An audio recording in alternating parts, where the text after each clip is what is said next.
2월 15일 장전 시장입니다. 예상과 다르게 큰 폭의 하락이 나오지 않았고 오히려 나스닥, 필라델피아 반도체는 상승 마감했습니다.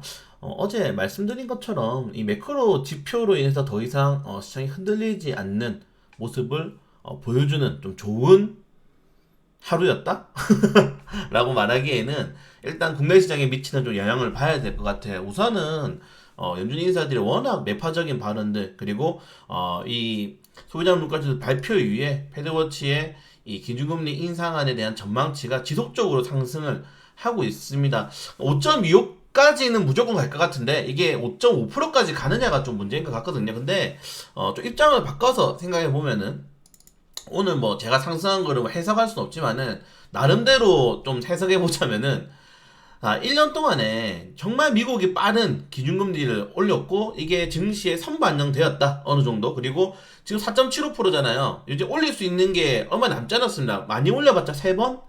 3번 정도밖에 남지 않았기 때문에 5.5%까지 올려도 이미 증시에는 선반영되어 있고 뭐 1년 6개월 동안 떨어졌으니까. 그리고 5.5% 이상 못 올릴 거다. 어차피 내년에 재선도 있고 바이든 대통령의 이제 재선도 있고 그리고 보통 이런 선거철에는 금리에 대한 추가적인 인상보다는 뭐 인하 쪽으로 무게가 많이 기운다. 그리고 지금 상황에서 미국이 경착륙을 아예 하지 않고 그냥 노랜딩 그냥 아예 비행기가 쭉 가는 상황이 오는 거죠. 그런데 경기가 이렇게 좋은데 지속적으로 금리 올려서 너희들이 망쳐버리면은 너희들이 책임질 거냐 이런 것들도 또 투자 심리에 많이 적용된 것 같습니다. 그렇기 때문에 어제 정말 재밌는 게 성장주들이 거의 안 떨어졌어요. 사실은 1월 효과 그리고 이때까지 연준의 정책 전환이 이번 CPI 발표가 만약에 예상치보다 높게 나온다면은 좀 무너지면서 이 매도 물량이 나온다거나 아니면 최근에 들어간 물량들의 매도 물량세로 전환될 가능성이 높았는데 오히려 그렇게 큰 변동성을 보이지 않았거든요. 그러니까 이미 어차피 연준이 5% 이상의 기준금리를 예상한 상황에서 이런 것들이 증시에 선반영되어 있다라고 투자자들이 생각을 많이 하고 좀 매수세가 붙은 것 같습니다. 그게 아니라면은 오늘 시장을 어떻게 해석해야 될지 모르겠어요. 사실은 네 어떻게 해석해야 될지 모르겠고 지난 2월달 초에 발표된 미국 고용지표 발표 이후에 투자자들이 매크로 지표로 관심이 쏠리느냐 했는데 또 그건 아닌 것 같은. 그리고 작년에 굉장히 많이 나왔었죠. 배드 뉴스 이제 굿 뉴스. 안 좋은 뉴스가 오히려 연준의 금리 인상에 대한 타당성을 조금 희석시키면서 그런 것들이 나왔는데 지금은 그냥 배드 뉴스, 굿 뉴스가 돼버린 상황이 된 겁니다. 그렇기 때문에 전체적으로 매크로 지표보다는 이걸로 인해서 투자 심리 어떻게 작용하는지를 좀 받아들여야 될 것 같다. 그래서 여전히 변동성은 높지만은 오늘 이렇게 증시가 그렇게 예상보다는 나쁘지 않은 모습을 보여줬다는 점. 저는 오늘 골드만삭스의 의견이 굉장히 중요한 것 같아요. 사실 이런 것들은 여러분들 다 아니까 좀 빠르게 넘어가면 될 것 같고, 골드만삭스가 올해 주식 투자는 알파 찾기 굉장히 중요한 말입니다. 우리가 어제 시장과 관통되는 내용이거든요. 제가 어제 역대급으로 코스피보다 코스닥 시장이 무려 3조 원에 가까운 거래대금이 더 많이 발생했다는 걸 말씀드렸잖아요. 근데 이 알파 찾기가 뭐냐? 테마주를 찾는 겁니다. 유망한 개별 종목을 찾는 것이 더 중요할 것이다. 이 골드만삭스가 이 지금 시장에 관통하는 거예요. 그렇기 때문에 지금은 전체적인 이 짧은 미시적인 그리고 장기적인 거시적인 경기가 워낙에 불확실성이 높기 때문에 그런 것들은 의미가 없다. 연준의 이런 정책적이라든가 매크로 지표들은 의미가 없고 종목을 잘 찾는 게 가장 중요하다고 말하는 겁니다. 이 뉴스 한번 읽어보시면 굉장히 좋을 것 같아요. 네, 이거는 뭐 어제 나온 뉴스인데 금리가 3.5로 동결되고 8월부터 인하할 거다. 근데 또 모르죠. 연준이 5.5% 이상 금리 인상을 하게 된다면은 사실 지금 우리나라 같은 경우에는 금리를 더 이상 올릴 수 없습니다. 네, 올리면은 지금 가계부채랑 우리가 흔히 말하는 뭐 이런 자영업자 부채들이 너무 높아요. 예, 감당이 안 되는 수준이거든요. 그런 업체들이 망해버리거나 아니면은 정말 빚을 못 가게 되는 상황이 오면은 또 은행이 부담이 되고 은행이 부담되면은 전체적인 나라의 금융 살림이 부담이 되는 거죠. 그렇기 때문에 과연 3.5%대를 유지할 것이냐? 지금 미국도 애매합니다. 미국도 만약에 여기서 추가적으로 기준금리를 만약에 5.5% 이상 간다? 네, 이거는 사실은 바이든 대통령이 선거를 포기하는 거죠. 네, 선거를 포기하는 거기 때문에 굉장히 조금 불확실성이 크다. 아까 말씀드린 것처럼 결국에는 이런 불확실성 속의 테마주 장세가 더욱더 확대될 것이다. 우리는 그래서 이런 것들을 그냥 일정만 확인하고 거기에 대한 어떤 식으로 진행되는지만 확인한 다음에 투자 심리를 조금 더 지켜보는 게 중요할 것 같습니다. 우리 마음대로 예측하거나 이런 것들을 전망하기는 좀 지금 시장이 굉장히 많이 어렵다. 솔직히 말씀드려서 모르겠어요. 지금 시장을 아는 사람 누구 있습니까? 아무도 모릅니다. 그렇기 때문에 그냥 시장의 흐름에 따라서 조금 수급에 따라서 그런 것들 조금씩 빠르게 쫓아가는 게 가장 좀 중요하지 않나라고 생각이 되고요.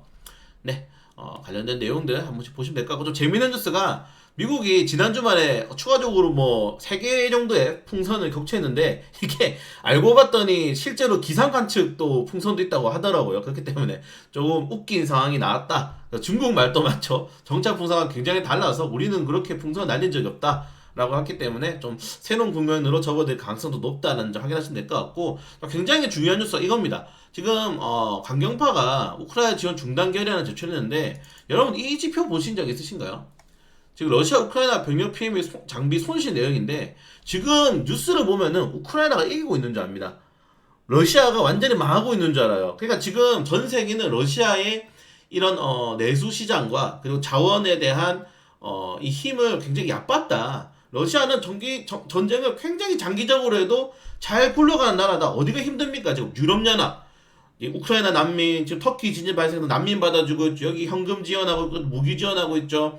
여기에 대해서 미국 같은 경우에는 자기랑 떨어져 있잖아요. 그렇기 때문에 그렇게 부담감도 없어. 근데 지정학적으로 계속적으로 이런 리스크들이 발생하니까 우크라이나와 유럽에 굉장히 높은 부담이 현재 발생하고 있는 상황이고 지금 사망자 보시겠습니까?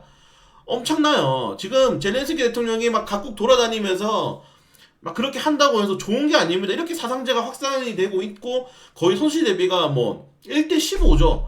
이 정도입니다, 지금. 그렇기 때문에 지금 미국 내에서도 왜 이렇게 피해가 확산되는 전쟁을 너희들이 지원해주면서 질질 끄고 있느냐. 러시아도 그렇기 때문에 우크라이나 젤렌스키는 더 이상 말을 안 해요. 러시아는 미국이랑 유럽연합한테 우리 언제든지 전쟁 종료 준비될 가능성이 있어. 너희들 결정해. 그냥 선택권을 던긴 거죠. 사실 우크라이나는 선택권이 없습니다. 네, 저는 좀 반반이에요. 자국민들이 이렇게 많이 죽어 나가는데 이게 계속적인 그리고 저는 좀 조금 더 확대해서 가면은 우크라이나가 이렇게 전쟁을 오래 할 수 있는 힘이 있다. 이거는 러시아의 판단이 맞았는 걸 수도 있습니다. 우크라이나가 전쟁 준비를 하고 있었다는 거죠. 예, 그렇기 때문에 러시아의 이런 판단도 맞을 수도 있다. 그러니까 사실은 이 국제 정세는 전쟁이 슬픈 이유가 뭡니까? 오르는데 오름의 싸움이잖아요. 물론 푸틴이 너무 말도 안 되게 전쟁을 일으키긴 했지만은 이런 것들이 미국이 이미 알고 우크라이나에 전달을 했죠. 근데 젤렌스키 그때 무시하지 않았습니까? 실제로 전쟁이 발발했고 지금 이렇게 피해자들이 많은 상황이고 전쟁이 이제 1년이 넘어갑니다. 예, 이게 어느 나라를 위한 건지 모르겠어요. 그래서 좀 빠르게 이런 좀 합의가 이루어져야 되지 않나.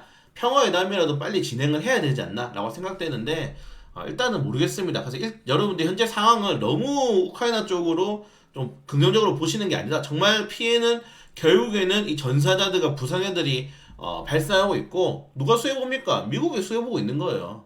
예, 우리나라 같은 경우는 대리전은 이미 치러봤잖아요. 지금 우크라이나는 충분히 대리전 상황이라는 점을 좀 말씀을 드리고 싶습니다. 네, 그리고 뭐 중국이 이번 주에 빨리 좀 단기 제외해서 비자 발급 재개해서 빠르게 좀 리오프닝 관련 테마주들이 단기적인 상승이 나왔으면 좋을 것 같고요. 그리고 뭐 중국과 대만도 어느 정도 약간 누그러지는 관계가 있죠. 지금 농수산물 수입고 재개를 예고하고 있고 중국 대만 같은 경우에는 홍콩 마카오인에게 자유여행 또 허가했기 때문에 약간 또 사이가 누그러진 상황도 오고 있습니다. 그리고 대만도 챗 GPT 대만판을 개발하고 있는데 좀 재밌는 게 중국판 챗 GPT 개발하자마자 4일 만에 중단했죠. 왜냐면 중국인들이 막 거기 전쟁이랑 시진핑 이제 물어보는 겁니다. 그래서 막 거기에 대해서 이제 사실을 얘기하니까 막 천안문 사태 물어보고 하니까 바로 막아버렸다는 중국은 정말 이상한 국가이긴 해요. 네, 그래서 자 그리고 오늘 KT수법이 어제 예상대로 역시나 당연히 이 개같은 국회의원들 때문에 통과를 하지 못했는데 이게 얼마나 여러분들 큰 상황이냐면은 TSMC는 보시는 것처럼 정부 지원을 아주 빵빵하게 받고 있습니다. 이거는 뭐 거듭 말씀드렸죠. 대만 같은 경우에는 세제 그 법인세도 20%대고 세제 혜택도 15%가 넘어가요. 예. 그래서 굉장히 많이 지금 시장에서 뛰어나고 있고 지금 영국 같은 경우에는 너희들 영국 같은 경우에는 반도체 기업이 너희들 우리한테 보조금 안 줘? 우리 그러면 영국 떠나겠어. 보조금 안 주면 떠난다고 합니다. 그 정도로 지금 반도체 기업에 굉장히 많은 기업들과 이런 국가들이 온전히 힘을 쏟고 있는 상황에서 지금 뭐 좀 욕하겠습니다. 민주당에서는 부자 감세다, 부자 지원법이다 이런 말도 안 되는 개소리를 하면서 반도체 지원법을 막고 있습니다. 아 너무 황당했어요. 제가 어제 이거 보면서 와 이거 뭐야 국회 유튜브 보면서 이게 사실이냐라고 저는 생각을 했습니다. 이건 뭐야 간첩 아니야?